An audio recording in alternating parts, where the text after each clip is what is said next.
Hi అండి అందరికీ good afternoon. Welcome to matter life style. ఈరోజు సింపుల్గా స్మూత్గా ఎక్కువ మసాలా లేకుండా ఘాట్ లేకుండా సింపుల్గా పొటాటో సోయా చంక్స్ కర్రీ చేశాను. అది ఎలా ప్రిపేర్ చేయాలో చూసేద్దామా.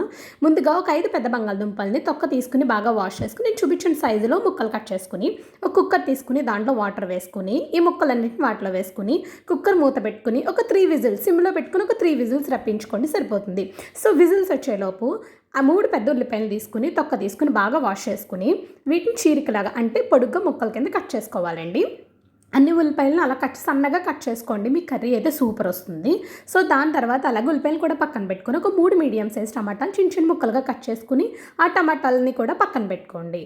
సో ఇప్పుడు ఏంటంటే స్టవ్ వెలిగించి ప్యాన్ పెట్టుకుని 1/2 టీ స్పూన్ నెయ్యి, 1/2 టీ స్పూన్ ఆయిల్ వేసుకుని దాల్చిన చెక్క, లవంగాలు, మిరియాలు, యాలక్కాయ వేసుకుని ఫస్ట్ ఈ మసాలా దినుసులను బాగా ఫ్రై చేసుకుని ముందరగా మనం పొడుగ్గా కట్ చేస్తున్నాం కదండి. సో ఆనియన్ ముక్కలన్నింటినీ దాంట్లో వేసుకుని ఆనియన్ లైట్ బ్రౌన్ కలర్ రావాలన్నమాట అండి. సో ఇలా పచ్చివాసన అంతా పోయాక లైట్ బ్రౌన్ కలర్ వచ్చే వరకు అలా ఫ్రై చేస్తూనే ఉండాలండి. సో మీ కర్రీ టేస్ట్ అంతా ఈ ఆనియన్ టమాటాని ఫ్రై చేసుకోవడంలోనే ఉంటుంది. సో అందుకని సిమ్లో పెట్టుకుని బాగా ఫ్రై చేసుకున్నాక టమాటాల ముక్కలను కూడా వేసుకుని టమాటాలు ఇవి బాగా మగ్గిపోయేదాకా బాగా ఫ్రై చేసుకోవాలండి. బాగా మగ్గిపోయాక ఒక్క 1 మినిట్ స్టవ్ని హైలో పెట్టుకుని కూడా వేయించుకున్నారనుకో ఎక్కడైనా పచ్చిదనం ఉంటే అది కూడా పోతుంది, కాబట్టి హైలో పెట్టుకుని వేయించేసుకోండి.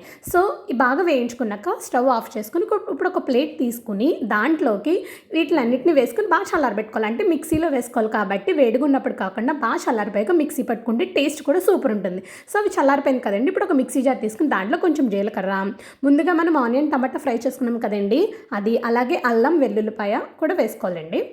వేసుకుని ఇప్పుడు మూత పెట్టుకుని మిక్సీ పట్టుకోవాలండి. అంటే బాగా మెత్తగా ఫైన్ పేస్ట్ చేసేసుకోండి. సో ఫైన్ పేస్ట్ చేసుకున్నాక ఇప్పుడు ఏంటంటే మళ్ళీ స్టవ్ వెలిగించి సేమ్ ప్యాన్ పెట్టేసుకోండి. ప్యాన్ పెట్టుకుని దాంట్లో ఒక 2 స్పూన్లు ఆయిల్ వేసుకోండి. ఆయిల్ వేసుకున్నాక ముందుగా జీలకర్ర అలాగే ఒక 5-6 పచ్చిమిర్చి వేసుకోండి.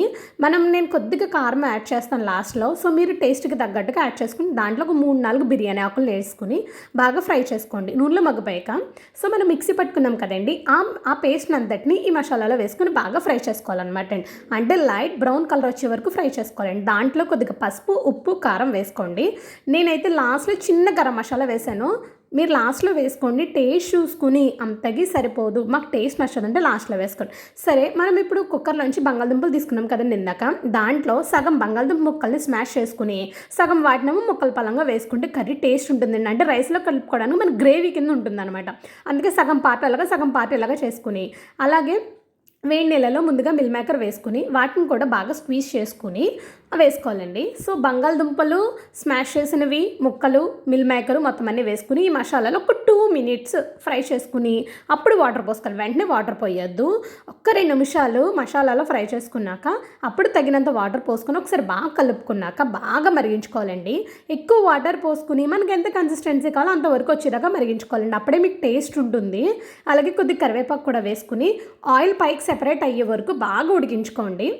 ఒక 2 నిమిషాల తర్వాత మూత తీసి చూడండి, ఆయిల్ సెపరేట్ అవుతుంది బాగా. అంటే మిల్ మేకర్లో కూడా ఆ గ్రేవీ వెళ్ళి మనకి ఫ్లేవర్ తెలిసిపోతుంది. సో చూడండి ఇలా చిక్కగా అయ్యేదాకా ఉంచుకున్నాక మరి కొంచెం ఇంకొక 2 నిమిషాలు సిమ్లో పెట్టుకుని మీకు కావాలంటే ఇక్కడ ఏదైనా గరం మసాలా యాడ్ చేసుకుంటే యాడ్ చేసుకోండి. ఇప్పుడు ఒక సర్వింగ్ బౌల్ తీసుకుని మనం ప్రిపేర్ చేసుకున్న కర్రీ అంతటినా సర్వింగ్ బౌల్లో వేసుకోండి. సో ఇదే ఈరోజు నేను చేసిన ఆలు సోయా చంక్స్ కర్రీ. మీకు నచ్చితే లైక్ చేసి సబ్స్క్రైబ్ చేసుకోండి. బాయ్.